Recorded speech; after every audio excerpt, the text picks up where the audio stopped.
Hi, welcome back to the channel. Today we've got something really quite different and interesting. This is from a company called DWISS. Now that stands for Design Watch Independent Switzerland. So basically this is a Swiss micro brand. They've only been around for 9 years, but the guys and girls who work there have been working at all the other major Swiss brands, prior to starting this company. And I think they're really quite cool. They do some really quite interesting and funky watches.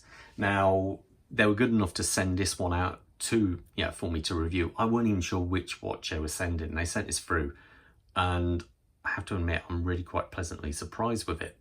Now, the company, how it works with them, you basically go online, because there's no dealers, so you buy it online, I believe, and it's free worldwide shipping, 2-year warranty. I think they even give you payment options.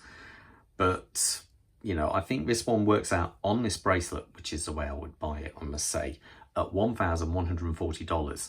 So over in the UK, that works out to under £840, so about 830 pounds. And I think this is really quite cool for that. If that's a little bit too pricey for you, you can buy it off the bracelet, and you buy it basically with this rubber strap, which is a very nice pliable rubber strap, very nice clasp, which is all signed on there. But I don't know, I prefer, if you're going to go the route of non-bracelet, I think something like the Bezel ISO diver suits this watch, or one of their waffle tropic straps, sorry. Or you can go leather, maybe. This is a Toshi with orange stitch and black. You could go with something like that. But ideally, I would try and buy this on the bracelet, because I think the bracelet looks absolutely stunning. Now, sizes of this watch, you're basically talking, it looks like quite a big-ish watch looking at it, but it's actually only 40 millimeters across. And I think they advertised 10.5, but I find with the crystal it's maybe 11.5, and the lug to lug is a really respectable 46.5. So this is actually wears really quite small. I should point out the width between the lugs is 22 mil. So you've got that there. This model is called their R2 floating hour. And I think you can kind of see why that is. Now, looking at that dial, you can see we have two conventional hands there, both the second hand, which goes all the way past the minute track, and the minute hand, which goes right up to the minute track. And then you have this big triangle there. And what it is, it's on a sapphire crystal in there, a kind of a frosted sapphire crystal where you actually see the movement through. Now, obviously at the moment we're coming up to, about 12 minutes to 5. If I pull this out, hacking movement, I'll talk more about the movement in a second. 5 o'clock, 6 o'clock, great, so you get the idea. So we just have this disc floating. Now, one thing I should point out is inside here, we have plenty of lume, even on the hour disc there. So I'll drop a lume shot in and you'll actually get to see that. Now, you might be thinking to yourself, okay, so it's a freehand watch. Yep, but it does actually have a date complication, though it hides it so well. Have a look up near the 11 o'clock position there. And we've got the 28. If I pull this out, ready? See it flick round, 29, 30, just like that. 1. I think that's really quite cool. It's a little bit funky and different, but I believe at this price point, you have to be funky and different. It won't be for everyone, that's true. But let's face it, at that kind of 800 or so pounds, you're normally talking, I don't know, something like a Hamilton or Ball. I don't know if you can get Ball for that price, but you're talking, let's face it, Seiko NM200 range. And nothing against them, I do like their watches.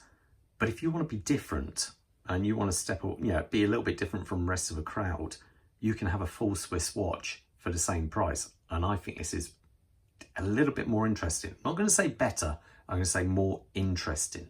And I like that.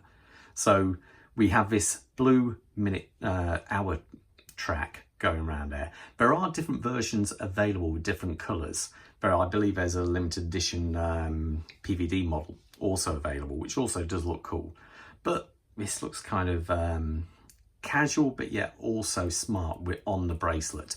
Now, as we look from the side, you can see we have a nice big sapphire crystal with AR coating, nice domed sapphire crystal, which does look cool. Now, coming out, we do have a bezel. Now, we do have these screws in there, which, let's face it, it's like, is it Hublot kind of look on there, or AP, that kind of look. But yeah, it works. The case is kind of a real nice brushed finish to it. You do have this nice polished edge on the bevel there, which does kind of just breaks it up that little bit.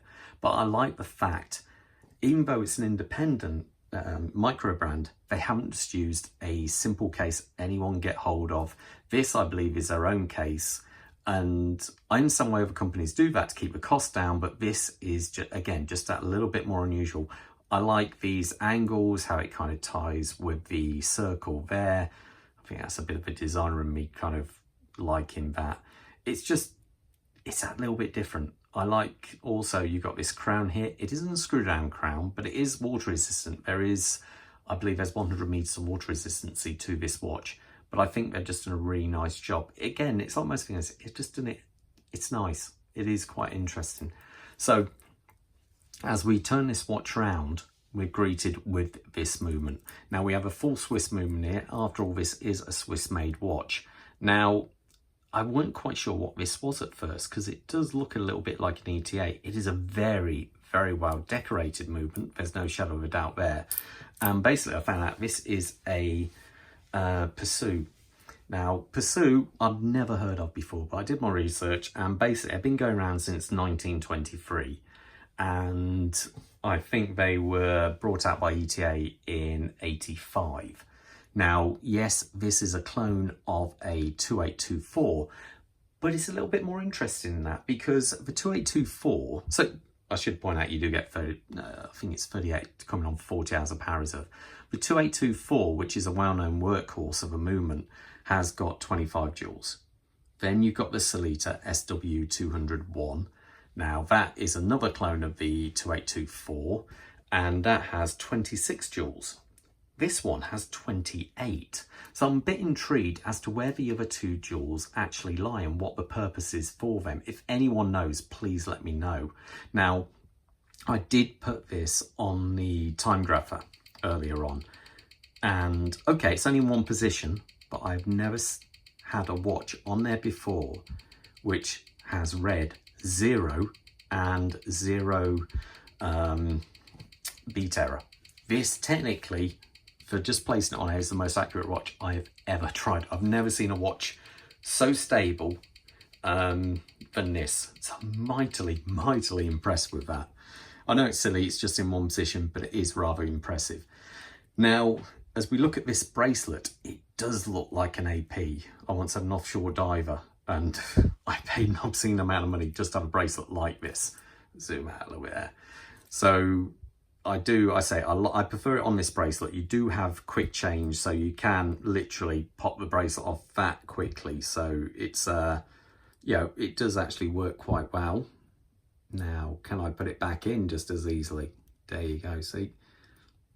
There we go. Oh, this is what happened there. It's back. Now, it is signed at the bottom.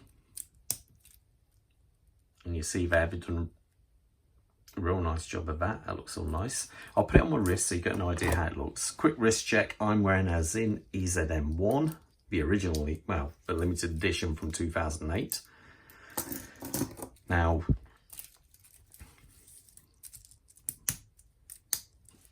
there you go. That is, I've got a 7¼ inch wrist. This watch just disappears. Look how flat it sits. You know, it sits so flat against your wrist. It is so incredibly comfortable. And I love the fact that bracelet just picks up all those different reflections as it goes round. It really gives it a kind of it looks a little bit more classier than most watches at this point, you know, than say your, I should say average, you know, kind of Seiko MM200 or Sync. This just looks that little bit more different, and I'm really quite taken by it. Let me know in the comments below, what do you guys think of this? Would this possibly steer you away from, let's say, a Seiko at that kind of price point? Is it something you would possibly think, you know, would it make you switch to actually go with a Swiss made watch? Anyway, all the best, and let me know in the comments below. Take care. Bye.